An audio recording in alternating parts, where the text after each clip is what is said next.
Come on, y'all. When Master the Tempest is Johnny from his sports car, I wish I had a witness. That was the cue to leave the room. And if we were slow, they would say, y'all need to go on outside somewhere.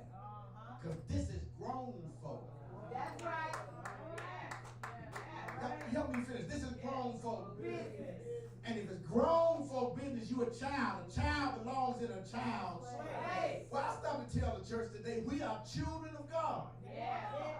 And there's a place for our minds to be. And Paul is saying what keeps y'all from being in conflict is to stop exposing your mind to things that are impure.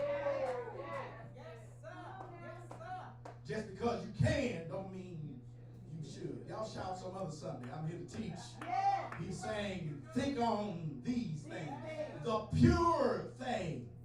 Because listen, whatever proclivity you have that seems to be without satisfaction, if you trust him, he'll satisfy you. Yes, he will. Think on these things. Then he said, whatsoever things are lovely. I'm almost through. Whatsoever things are lovely. Well, that means the things that are pleasing, the things that are acceptable. Put it on your mind. Put it on your mind. Think how church would be different if we stop bringing our nasty thoughts to church and replace it with things that are lovely and pleasant. Think of how different it would be if you let go of anger and conflict and come and see that we are all in the same boat together. Amen. Some of us spray perfume on it, but we're still wrestling with problems. If you knew, and I knew, we all were in a problem situation. Listen, on the 23rd of November, I'll turn 60 years old. But before I even get there, I've got some problems. And when I come to church and talk about them, I find out I got other folk in the fellowship of problems. Here's one of my problems. When I wake up in the morning, now I got to wake up in stages. The alarm clock used to go off in my 20s. I jump up from having been up all night. 2 hours sleep, I jump up and go to work and work all day and then act a fool all night and then do the same thing the next day. Tonight I schedule my bedtime. I don't miss the schedule. 8:30, I'm asleep. If my phone rings, you text me. You know if it's 8:31, I'm asleep. No text messages, no TikTok. 8:31, I'm asleep. Because I have come to a place of maturity physically. I wish I had a witness in here. That I can't act a fool and then go to bed and then get up in the morning and then function all day. Because if I do that, I find myself forgetting where I was at, what I was working on. Forgetting where I was at. I'm riding at the stoplight.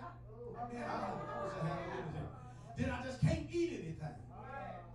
I know what I can tolerate and what I can't tolerate. I better not eat too much of that because it'll have me up. It'll make my stomach hurt. It'll make my back hurt. I can't tolerate it. What I stop to tell believers that we got to stop digesting everything. We got to put ourselves on a spiritual schedule. God said stop, we ought to stop. God said pause, we ought to pause. You may not feel the effect today, but it'll affect you spiritually, and it'll affect you emotionally, and it'll affect you psychologically. Church got to change the way it thinks. They can hear us on the screen. He said if it's of any good report. Good report. What he means by good report, he's saying whatever come to good report. Stay with me, Chriselle. Good report. The mic is picking up right here. That is things that are sound, things that are wholesome, things that have integrity. John Henry's word. That good report. Think about the good report. Talk about whatever last. He's talking to church folk who falling out, and they're focusing on the bad report. And the church in Philippi is a good church with two good people who are falling out, focusing on the bad report. you still hear it? The church got good people. Yes, sir. Come on, y'all. It's coming I didn't from say me. perfect people. I said good people. Right. But the problem with us is that we are allowing the bad Sitting people their pens to influence our actions towards each other.